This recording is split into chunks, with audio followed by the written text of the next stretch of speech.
Bonsoir chez vous. L'affaire a défrayé la chronique de par la gravité des faits qui, à eux seuls, suscitent une alerte sans précédent, du fait des alertes en cascade qui en découlent et qui gravitent autour d'une grande notion connue à travers le monde entier au sein des grandes instances. Nous citons la notion de sécurité alimentaire.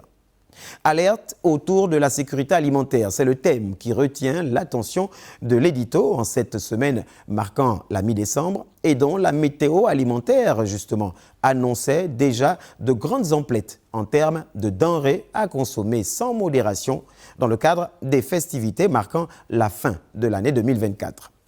Nul besoin de nous remémorer l'insalubrité de nos villes, notamment aux abords des bennes à ordures après les célébrations marquant la naissance de l'enfant Jésus et le passage du 31 décembre au 1er janvier chaque année. On mange et on boit à satiété, à n'en point finir, pour noyer les soucis d'une année diversement appréciée en remerciant le Très-Haut de toujours compter parmi les vivants. Mais voilà que l'affaire Faubert vient sonner l'alerte et remettre au goût du jour une problématique longtemps décriée par les Gabonais se plaignant non seulement de la cherté des produits de première nécessité constituant le panier de la ménagère, mais aussi et surtout de la qualité plus que douteuse des denrées proposées à la consommation. Et face à la surdité, aux allures complices des dirigeants, le peuple a une fois encore fait appel à sa résilience légendaire, se réfugiant une fois de trop derrière son adage de prédilection, le « on va encore faire comment ». Mais comme il n'existe nulle vérité que le temps ne révèle, le temps ici étant mis pour Dieu, nous sommes un peuple croyant, les entourloupes autour de la provenance, mais surtout du traitement et des conditions de mise à disposition aux consommateurs ont été mises à nu. La conférence de presse tenue par la direction générale de l'AGASA, l'Agence gabonaise de sécurité alimentaire, le 13 décembre dernier, a confirmé la fermeture provisoire des établissements Sofavin, Coca-Cola, Sofavin Bottling Company, Supérette et Entrepro du groupe Faubert situé à Ovendo. Tout ceci suite à des inspections menées par les services de l'AGASA à partir du 31 octobre 2024 qui aurait permis de découvrir des infractions graves au sein de l'entrepôt sec de Faubert.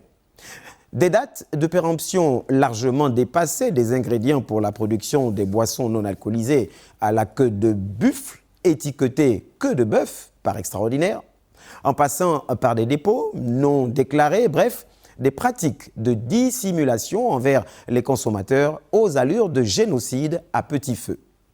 En conséquence, l'agence a demandé la suspension immédiate de la vente des produits incriminés, notamment les boissons Frutas et les sodas Coca-Cola de certaines tailles.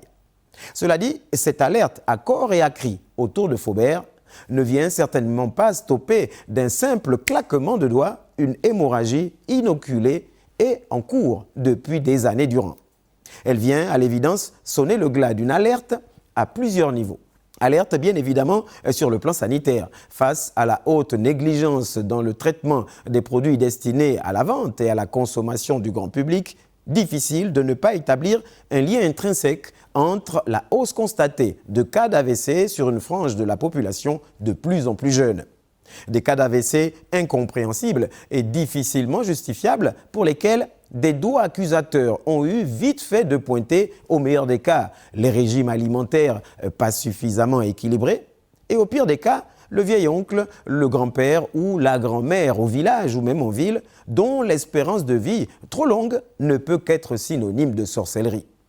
À défaut du sorcier, c'est la loge que l'on pointe du doigt. Il n'est pas bon que la perte d'un parent des suites d'une intoxication alimentaire jouxte de trop près la date d'une nomination pourtant méritée. Alerte également aux entités de même type qui, de facto, doivent obligatoirement faire l'objet de contrôles réguliers et pointilleux. Car dans le domaine, des alertes avaient déjà été signalées pour attirer l'attention des gouvernants, notamment à ceux qui concernent les surgelés ou les congelés, comme on aime à le dire. Trop souvent, après cuisson, le goût et parfois même l'arôme du surgelé évoquent l'ancestralité du produit consommé en termes de durée au fond du congélateur.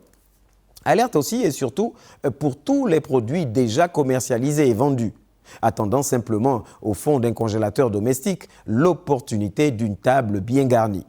Car au moment de la sanction, des produits sont déjà en circulation depuis belle lurette. Quid de ceux déjà évacués et qui constituent de facto un danger à la sécurité alimentaire. Alerte aussi pour les entités chargées de veiller sur la qualité des denrées destinées à la consommation de masse. Attention de ne pas se complaire et se targuer simplement du titre de docteur, adjoint cependant du qualificatif après la mort. Difficile en effet de ne pas tenir compte de la sortie récente de la coalition des syndicats de l'agriculture dénonçant certains manquements au sein de l'entité chargée d'assurer la sécurité alimentaire des Gabonais. Et enfin, alerte rouge contre tous les génocidaires omnibulés par l'appât du gain au détriment de la bonne santé physique du prochain. Carton rouge à tous ces affairistes de la vente industrielle ou pas, qui, sachant qu'ils ont la vie du plus grand nombre entre les mains, décident en toute âme et conscience d'hypothéquer l'humanité en tournant le dos aux valeurs qui font de l'homme un grand homme. Et cela pourquoi? Contre espèces sonnantes et trébuchantes. Pour cela, les autorités sont interpellées.